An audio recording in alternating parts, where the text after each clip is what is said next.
What's going on, Nick? It's good, man. What's good? Yeah, I'm all good, man. Get me, start of a new decade, a new year. How's life, my bro? Obviously, 2020. I've known you for 12 years now, I think. Yeah, 12, 13, 14 maybe. It's a while. It's a while since man. college days, man. Journey, yeah. Since the SWAT days. Jeez. And obviously, this is like my very, very first podcast, and I've been meaning to do a podcast for a while. But I always thought to myself, like, if I'm gonna do a podcast, it has to be with someone that I know in and out and can have great conversation with. Because the thing is, we don't see each other all the time, but when we do see each other, we link up and we make sure we have like catch-ups and in-depth chats. We just break bread, man. You get me? We talk the whole spectrum anytime we link up. It's the whole rainbow spectrum, man. From music to fucking space to everything, man. So Literally. It was only right, man. Exactly. Right. So I'm happy you decided to do this with me. I know you like podcasts as well. You're a fan of podcasts just like myself. And it's just good to be here, man. This is the Double Down podcast. Yes. And the reason we decided to call it the Double Down podcast, other than the fact that there's two of us double, is that, double down means to double down on your opinion. Back up what you say. Anything we say, we mean. Yeah. And we're dialed in with it. We're gonna back it. So double down. We're here, the Double Down podcast, we're man. the two guys to definitely double back our opinion. You get me? So yeah, man. Here we are. Looking forward to it. So much stuff has happened at the top of the year already. This podcast ain't going to be limited by anything, essentially. This is just going to be what we're into, what we enjoy, and all that good stuff. And I think there's flavor, that sauce. Exactly. I think there's only one place to really start. We'll get there in a sec, actually, because that's just dominating social media. Yeah, exactly. We're going to have to go there. I want to speak to you a bit about motivation, man. Like, obviously, I do that thing on my story, Mitch's Monday Motivation, every Monday. 3 M's and all of that. I try to tune in. What do you think of it? I want your brutal, honest opinion on Mitch's Monday Motivation. No, do you know what it is? To be brutally honest, it is brutally honest. Like, it's no holds barred. Anytime I listen to you, you don't pack no punches. You're just saying, do you know what? This is how you can motivate yourself. This is how I motivate myself. And I like it, man, because you're quite blunt. And sometimes I'm looking at it in the morning, I'm on my way to work, and you're like, do you know what? You ain't going to keep getting to your dreams if you're working for someone. And it's a reality check, man. It's a wake-up call. And I think like that. But a lot of people need that, man, because I think it's quite easy to just get stuck in that motion of a routine, and you've got your 9 to 5 and you're trying to pay your mortgage. But if you actually want to achieve your dreams, man, you need to... That motivation is what you need. You need that extra bit more. 100. And I think for me, at first when I started doing it on Snapchat, I don't know if you remember, I used to do it on Snapchat. Yeah. Before Instagram story nicked the stories from Snapchat. Remember when Snapchat was just stories? Yeah. Obviously Instagram nicked it. come and took the sauce, man. Bro, there's no rules out here, clearly. It's mad. But they nicked it. And from there, I thought, do I migrate it over? But when I initially started it, I thought I was going to come across condescending, because actually when I started it, I wasn't where I am now in my career. So when I was doing it, I was actually not only trying to motivate people, but I was doing it to motivate myself as well. Like, do this every Monday, get up for it. I'll get other people motivated. It's reciprocal. And then we push, we move. But I noticed now, as I've done it more and more and more, and it's actually, I've progressed throughout my career, a lot of people see me in a different position now. So when I'm telling them this, because I get a lot of messages from people saying, yo, how do I get into your field, or what you're doing, or where you are? A lot of DMs from... I get tons of DMs, and it's mostly about that. Like, how do I get into sports presenting? How do I become a broadcaster? How do I do what you're doing? Yeah. And I just feel like, obviously, I can't sit each and every individual on my Instagram down and show them the blueprint. Yeah. But I can give this out on my story. Yeah, it's free knowledge. General gems. Knowledge is free, man. There you go, my bro. Knowledge is free. And why I like it as well is because it's not tailored. Like, you're a broadcaster, presenter, working in sports field, working in entertainment, but you don't tailor it to that. It can be applied to any field, whether you're an athlete, whether you're a lawyer, whether you're keep musician. It generic. Yeah, so man. It can apply to anyone. Motivation can apply to anyone, man. So I want to ask you, right? It's 2020, start of a new decade. Everyone's getting that new decade feeling. What did I do in the previous 10 years? What am I doing this 10 years? Yeah. I want to ask you, what gets you motivated, and what's got you very motivated about this next decade coming? It's quite an easy one. So you kind of split out to two questions. I'll say, what gets me motivated is kind of seeing the progression that I'm making, and seeing the progression of the people around me, what they're making, and seeing what there is yet to still achieve. I think without that, it's quite tough. Like, seeing people like you, seeing a couple other friends in other entertainment fields, in business fields, in media, just kind of seeing them achieve their goals and progress in life. And also it's life goals, it's life motivation. It's not just necessarily like, personally, I don't think it's just necessarily linked to your career and you know, financial gain. It's also linked to your mindset and your mental state and becoming, do you know what I mean? Becoming more grown and just, you know, just take a round of applause for that one. I had to take a round of applause. Seeing life in a different light, man, and just becoming more well-rounded, more cultured. And I think the next decade for me, I'm just hungry, man. I've got a few ventures that I'm really excited to kind of see come to fruition in this decade. I don't want to talk about it too much, just because. No, talk your stuff, Nick. Well, you know, we've got a rum business on the horizon, man. I've got a rum business. And Joe, it's funny because I used to call you Rums. Yeah, that was the name, man. So if you don't know, back in the day, Nick, we'll go in there. He had the name Rumble. You know, go in there. Make what you will of that name. Yeah, it was Make Rumble. what you will. It was Rumble. It was Rumble, man. Just a little bit of fun, guys. Just a little bit of fun. His name was Rumble. Then, you know, we shortened it to Rums, and now he's making rum. Yeah, man. Minus the beat.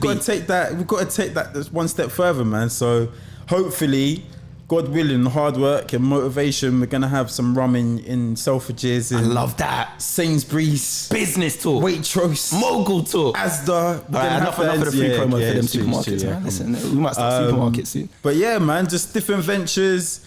Yeah, just new decade, progressing. Obviously, traveling more, seeing the world. Yep. Because that's what I tried to do in this last decade. Obviously, I was a bit younger at the start of the last decade, but tried to travel more. Caribbean, Europe, how was America? Living in America for 6 months. Yeah, I remember that, bro. Do you know what? Sometimes I forget you did that. Yeah, that was a big one for me. Was it an eye opener? Yeah, man. Like, New York's mad. So anyone that hasn't been to New York, man, you need to wake up. Do you know what I see about New York? Because obviously, like, a lot of my dad's family lives there. So my grandma lives there. Yeah. My auntie lives there. My cousins live there. A lot of my dad's family lives there, apart from his dad who lives in Jamaica. Yeah. So I've been going to New York for years, kid up until adult. Grandma lives in the Bronx. She lives near Gun Hill Road. Okay, shout out everyone from Gun Hill Road. BX. The BX is mad, you know. I only went there once for a Yankees game, and that was about it, man. It's a bit dangerous out there. Exactly. It's not all J-Lo and Fat Joe. It's crazy. It's crazy around there. But it's mad because when you go to New York, I remember going into an off license, right? And the bodega, you know, 7-Eleven. Jeez. But I went in there with my dad, and as we were going, we went and got a drink or something, went up to the counter, and this, like, as they call him in America, this, like, hobo comes along, or this homeless guy, right? But I was trying to work out if there were cameras around and if I was in a film scene, because he started acting exactly how they act in films. So he comes in, he's like, yo, man, I need $1, man. Yo, bet it back, man. And he's talking all that. And I'm like, because we're so used to seeing this in films, I don't know if this is art imitating life or life imitating art. And that's how I feel about New York. Because when you get on the subway, it's so loud. When you get on our subway, the only thing that's loud is the noise of the train itself. Yeah. Everyone else got their head buried in papers, on their phone. You get on the subway, people actually chatting. Yeah, people actually making noise. There's people performing. There's people fighting. People trying to sell chocolate bars. You get these kids coming on trying to hustle. It's mad. What train was you getting down there? I was getting the A train.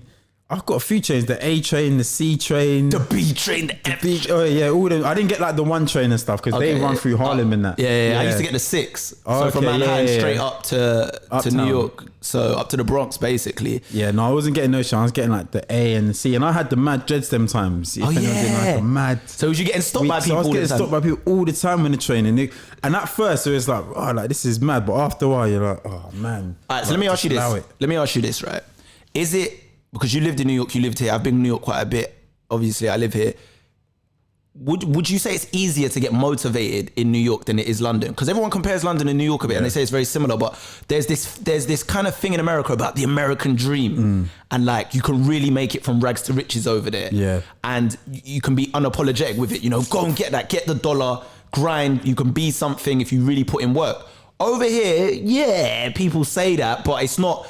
Over here, we like to think we're a bit more morally inclined over here. Like, it's not money is the be and end of everything, or being the loudest, powerful person in the room. And making it, that whole thing of making it's not really that big here. But did you see it in America when you was there? I definitely saw it. But I would say there's 2 sides of that, because I definitely think that on one side, like the hustle there is evident. Like everyone's hustling, from the guy on the street to the person you work with to like everyone's hustling, but at the same time though, I feel like poverty is a lot more evident there. So it's so on one side you're like, no, I need to get it, I need to make money, I need to hustle, I need to stay motivated. But on the other hand, you're like, raw, like not everyone's doing well, because there is a lot of, like, in the summer, man, people are really, all the homeless come out. Yeah. And it's quite sad, man, just seeing all how people are living. So I think, I don't know, man, it depends how your mindset, how strong a mind you got. I hear that. Well, listen, motivation for me. I was going to say, what about you, man? It's feeling like an interview for me, cuz. What about you? I just want to ask some questions, innit? And then everyone delve into your mind a bit more. Obviously, we know that you've lived in 2 different countries now. But yeah, for me, motivation, how I stay driven, I think, is there's just something inside of me. I'm always at my happiest when I'm working. So even like over Christmas, I had a 2-week break. And at first I was like, this is lit. Like, I get to recharge, and then reflect. After he wasn't rating it. And then as it went on, you know, I'm watching a lot of football, and that's exciting, cool. Just so much football over the Christmas period. And then it gets to the point where it's like, nah, I need to work. Yeah. I need to work, man. Like, I can't do this. Like, I'm so wired to get in work. I like to feel productive. Yeah. I feel most fulfilled when I'm working. Yeah.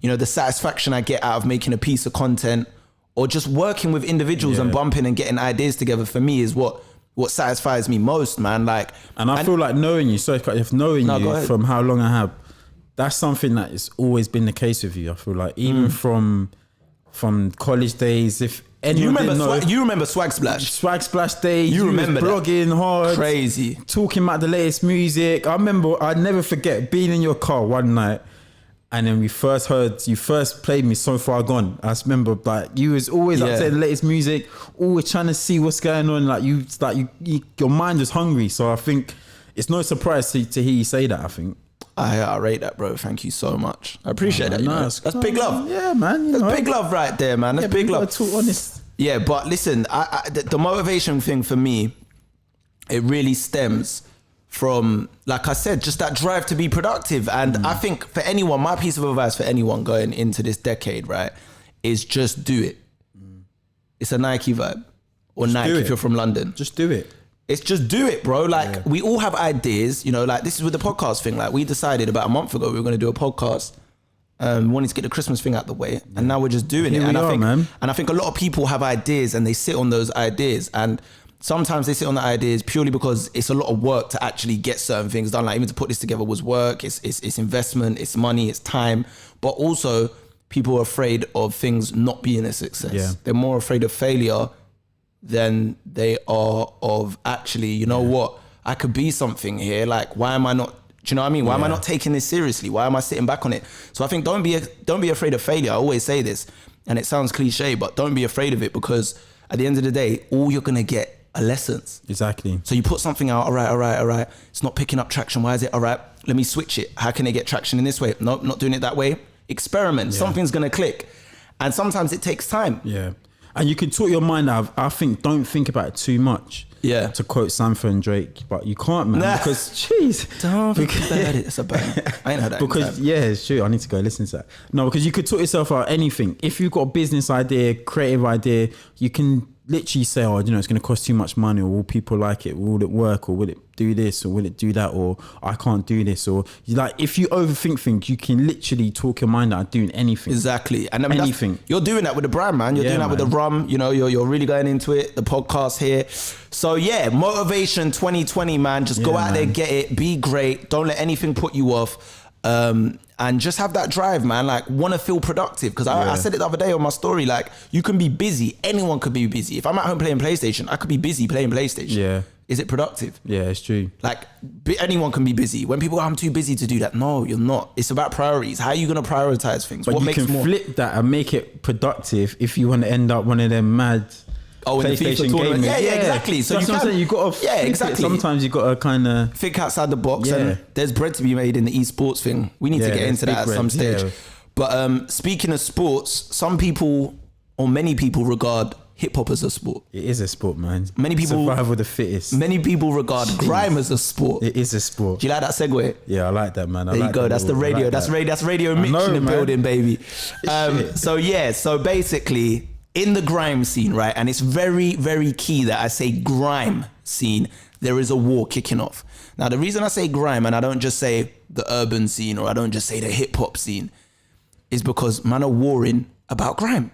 So if you don't know and you've been living under a pebble or a rock or anything of that sort, basically Clash of the Titans. The godfather of grime is going up against the self-proclaimed king of grime. And it's important that I say self-proclaimed because I'm a fan of both.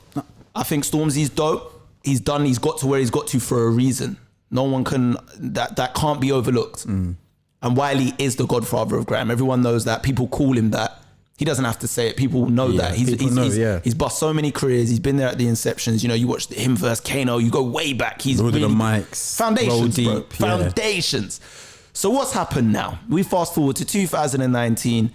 Stormzy releases Heavy Is the Head. Yeah. Now, I remember saying to my friends, my girlfriend, all of these things, you can hear that. I don't know who that is. That might be Wiley beeping outside, man. Boy. He's not happy about us chatting. And you, man, is trying to chat. But Wiley essentially, lad, what is going on? Yeah, it's Wiley.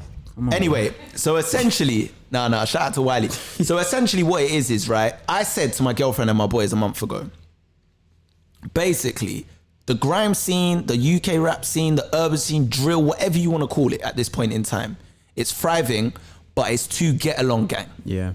Now, I'm not saying man have to go outside and war everyone. There's no point in unnecessary war. Man. It doesn't make money. It's time consuming. It's negative.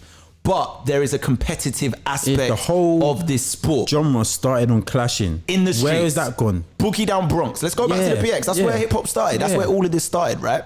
Fab Five Freddy, all of them guys. Yeah. Do you know what I mean? That's where Corey that Guns, started. Pete Guns, or Pete Guns, should I say? All of that back in the 80s. And even if people say, oh, that's hip hop, they say grime's different. Grime started with that. Look at Titch and Dizzy. All of that. Bashy and Gets. It Sets, started on even that. just clashing on sets, all grabbing of that. the mic with people. That's how it started. Passing it around. So boom. I've said, look, the scenes to get along. I'm not saying man have to be for the sake of it, but where's the competitive aspect? Because one thing I loved about rap in America, and I'm a big rap fan, American rap fan, is that there was always someone at a point in time throwing their hat in the ring and saying, I'm the best. Yeah. So in the 90s, it was like Biggie saying he's the king of New York. Then Nas was like, hold on, wait, I did the Illmatic first and I had myself as the child of there. I'm the king. Then when Biggie died, Jigga stepped into his shoes and was like, I'm the king of New York now. And I was like, hold on. When it was me and Biggie, you know, you was just his man. Yeah, you wasn't the guy. So now he stepped into it. But that's important because it's like, you want to say you're the best. Yeah. Do you know what I mean? If we are going to liken it to a sport, there has to be a best then in sport. Kendrick calling everyone out in the industry. Do you see what I'm saying? So this is what it is. I said, look, why we got so many prominent figures in the scene, right? We got Skepta, we got Giggs, we got Stormzy, we got Wiley, we got all of these characters, right? There's more names out there. We got Jay Haas, we got Dave. Who has actually said with their chest, I'm the best. I'm the best in the UK. No one can chat to me. Yeah. I mean it, like how I'm saying it now. I am the best. Yeah. Who said it? In America, they say it all the time. I think that's also partly to do with music's gone in a weird place because before it was straight hip hop, it was straight grime. Whereas now, like some of the artists you named, some of them, I don't even know if some of them even call themselves grime artists. They're all MCs at the end of the day, whether you're grime, drill, Afro swing, whatever you call it, you're MC. And like you said, I think maybe they've gone a bit too happy because they're all kind of branching off into different genres. But at the end of the day, I don't care who you are, you should be able... all these artists, they all go on Charlie Sloth, they all go on Tiffany Calvin and do freestyles. So if you can all do freestyle on a beat, why can't you then start clashing and actually sending for each other? I want to see more of it, man. I want to see more of it. I agree, my guy. I want to see more. But this is what I'm saying. We need this in the scene. Yeah. And it's like... Well, anyway, we fast forward to 2009. Like I said, Stormzy brings out his album, Heavy Is Dead. And essentially, man, the name in itself is symbolic because he's on the front of the cover with his chest, holding the Banksy vest. Yeah. And that was a moment. We can't downplay the Banksy. Like, there's bare rappers that would love a Banksy vest. Like, I don't even know how much that vest is worth. But he's holding the vest. He performed at Glastonbury.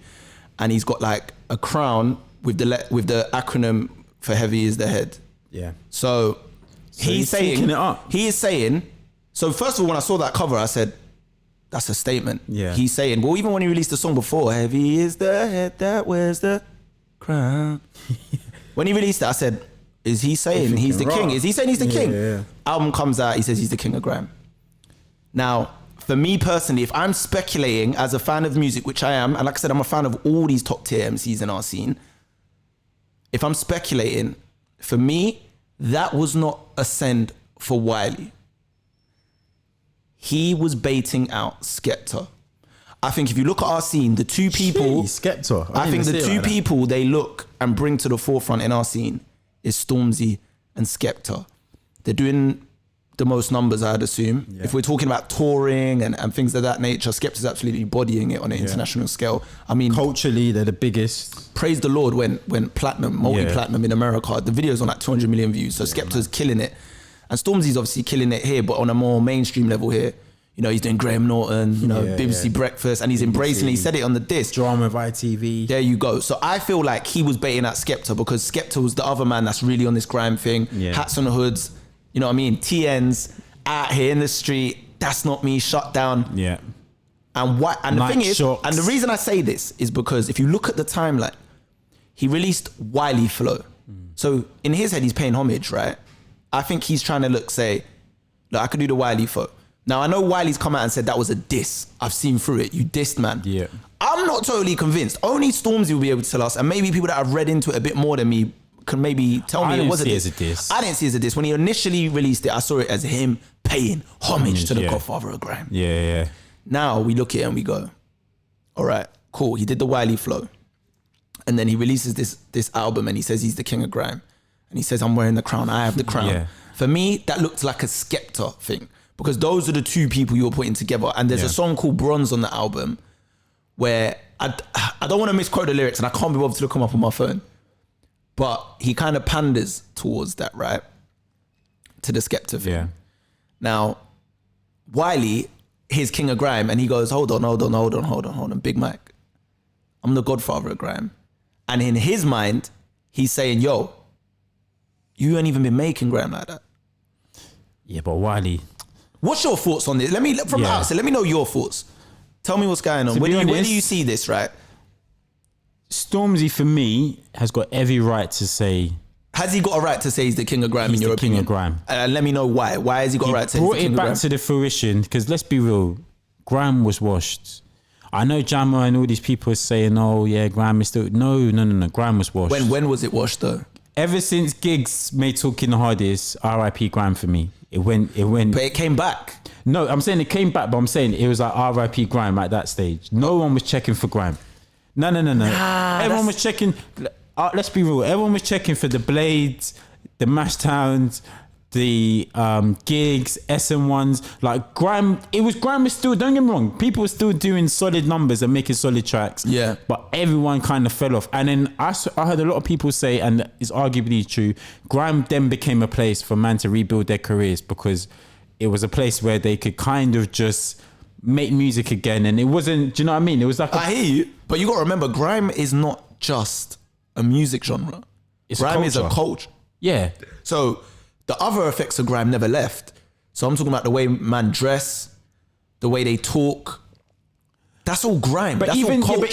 But even all that stuff, that even stops because you got to remember when grime was at its fruition. It all went into when grime was at his came to the fruition.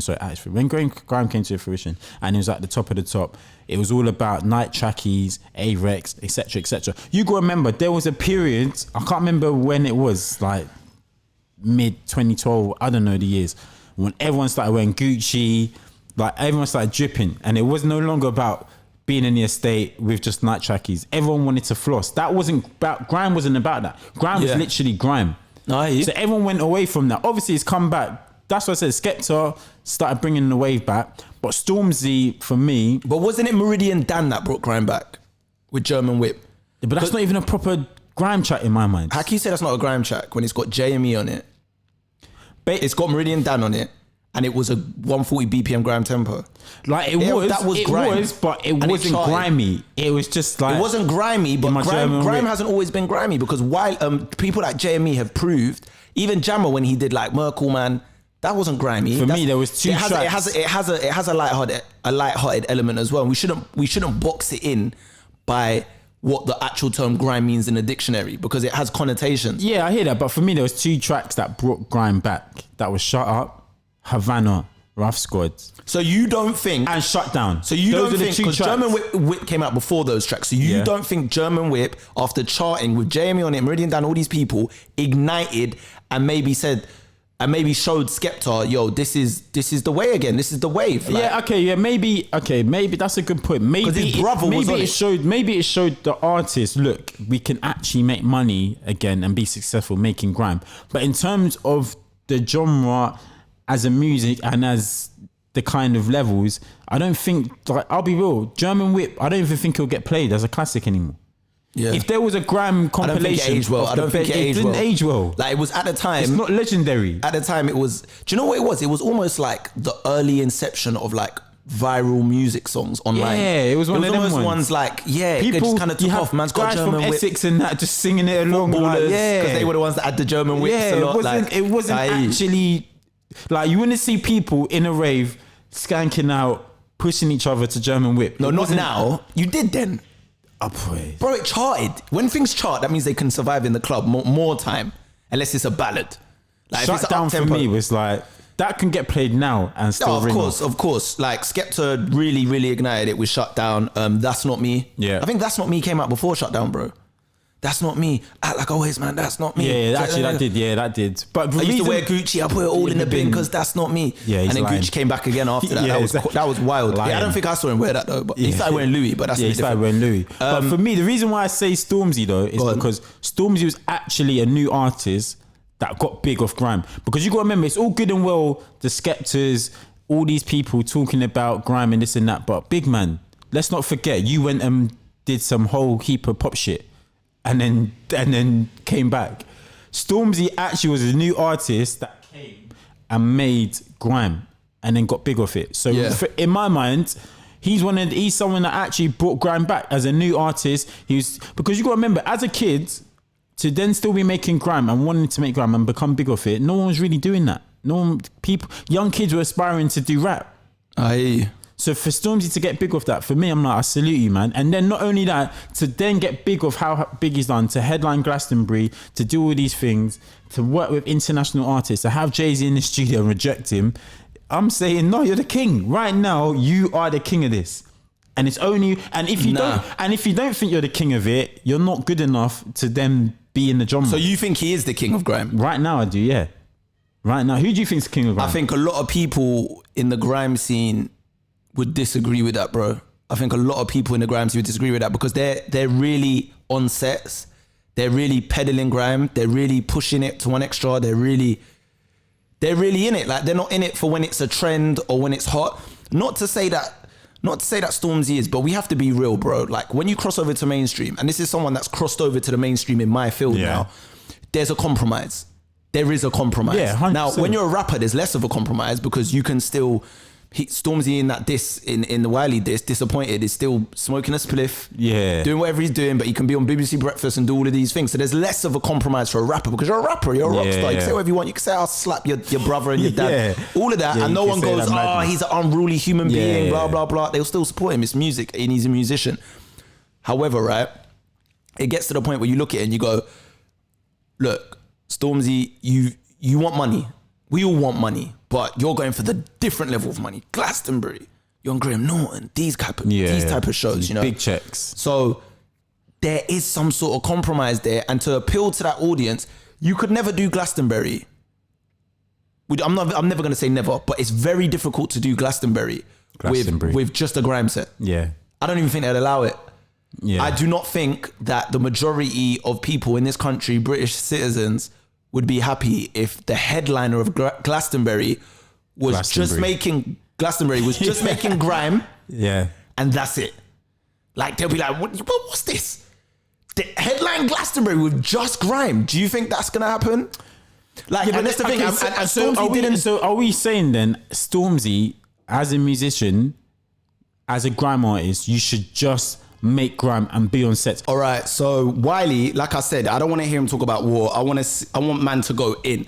Now, as it stands, he's dropped 2 disses, Idiots Gangman 1 and 2. Stormzy's done Disappointed. Who do you think takes it? Boy, I'm only counting round one because round two, I'm still waiting for Stormzy to reply. But round one, for me, it was Stormzy. I just thought it packed more of a punch. Even though he did it on a drill beat. Yeah. No, do you know what it is? Because he called himself the king of grime, my bro. That. And do you know what? A lot of people have been saying that. But I just thought he came hard. But it is Stormzy, man. You're killing me because for me, you won that round. But doing it on Heady One, no better, man. You're kind of... Yeah, man. I understand the questions have to be asked. For me... I think if we're going on, like I said, in this new day and age, it's all about shock value. Pusha T defeated Drake.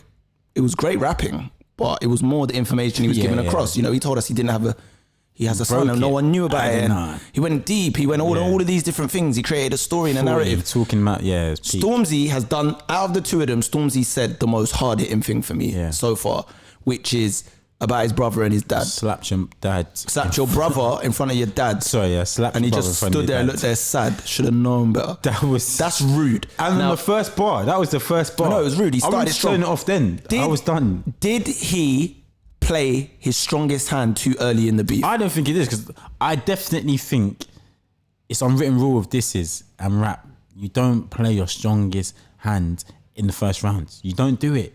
You just give them the first round. You give them a little. Do you think shocking but you don't give them the hard realness? Do you think Stormzy has envisioned, because he seems like a very strategic man to me? Everything he does, about from his marketing to his album to his music, feels planned. He's very strategic. He doesn't seem like he does things on a whim. So I gotta ask you this: does Stormzy?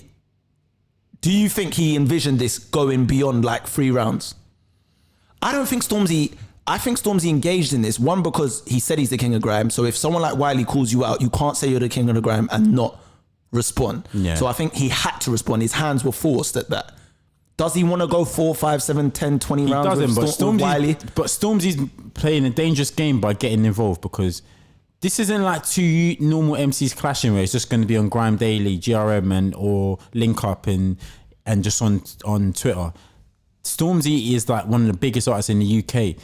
Bro, this beef is on Sky News. I just saw on Sky News today. Sky News reported, Wiley, this is Stormzy's mum. I'm talking about weave. Hold on, Grime made Sky News. Grime has made it to Sky News Sky like that. Sky News are reporting. Yeah, we're hitting a round of applause for that one, man. Yeah, Sky News. So, bro. You, man, making it to Sky News with Grime beef. This is mad. That's what happens when Stormzy gets involved. It's crazy, man.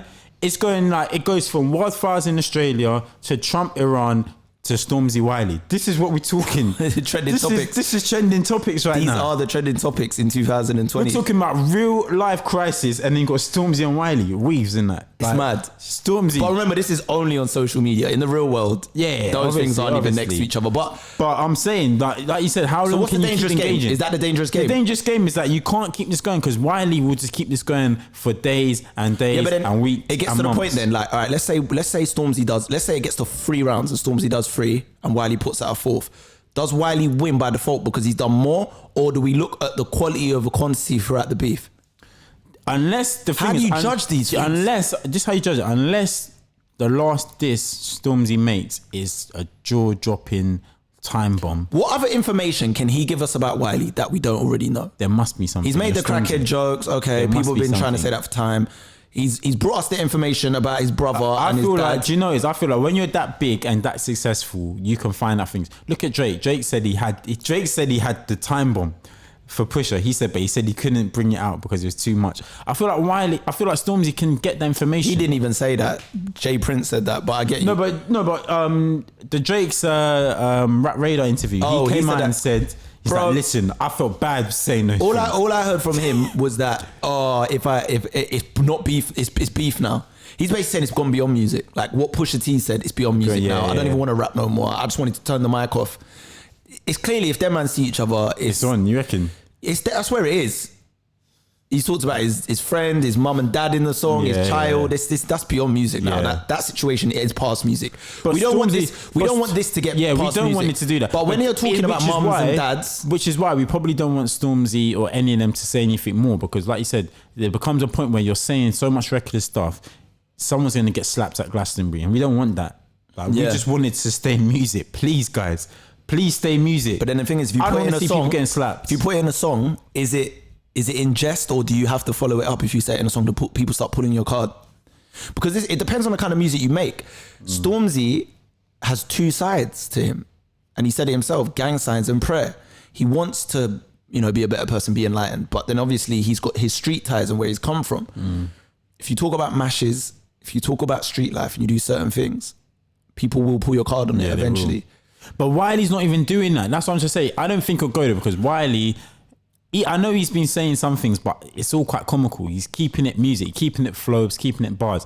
I don't feel, sometimes you listen to a song, you can feel the malice. You can feel like. So do you feel there's some? But that's what you said. You wanted that. You said you want the malice. So that's why you're scoring Stormzy up, because Stormzy's come with more malice than Wiley. Is Wiley too playful in this beef for you? Yeah, but this is I was going to elaborate on that. The reason why I wasn't really rating Wiley's diss too much is because I heard it and it was just like, for me, it felt like you could have just inserted any MC's name into the diss, and he could have just put Gets' name into that, Kano's name. It didn't feel like, it just felt generic. It felt like, Wiley, like it just felt same old same. Whereas at least Stormzy, he was actually dissing Wiley. Yeah, I hear that. Like, it felt personal. If you're gonna diss someone, it shouldn't just feel like a generic diss and then insert the MC's name. That's what it felt like. Wiley, it felt like you just had that track ages ago. You inserted Stormzy's name. You kind of changed a few of the bars, and there you go. And you release Idiot Scam. Yeah, but the second one, the second one is. The second one, the second one's a bit mad. I'll count round one. He said round something along the lines of like, I've done more for you than your dad has. Yeah, that was mad. That's wild. That was wild. There's some lines like, even though they're not outrageously in your face, when you deep it down, like a man saying, like, bro, like, it's crazy. I've been more around and done more for you than, like, these lines are like mad lines. And listen, Wiley, this is Stormzy's first clash that I know of. Maybe he clashed back in the day in South when he was coming up in Crystal Palace, Croydon area or whatever with burgeoning MCs. Since he's been in my eyesight in the mainstream, this is his first clash, right? And it's going up against a war veteran. You know the man that fought in the World War and they've got all the medals on their chest. Dirty Goods, you name it. He's been Kano, Bashi, everyone. He even beefed Rotten towards the end of last year. This is his second beef in the space of a couple of weeks. Wiley eats beef for breakfast, lunch and dinner. He doesn't just put it in a burger bun. He's not going vegan anytime soon. No, he's vegan is not in Wiley's nature. He does the beef, but it's musical beef. Yeah. It is musical beef. Listen, we have to see how this goes, man. We need to see where this takes us. Like, we can't spend too much time because this is gonna go. This is probably gonna be a topic for weeks.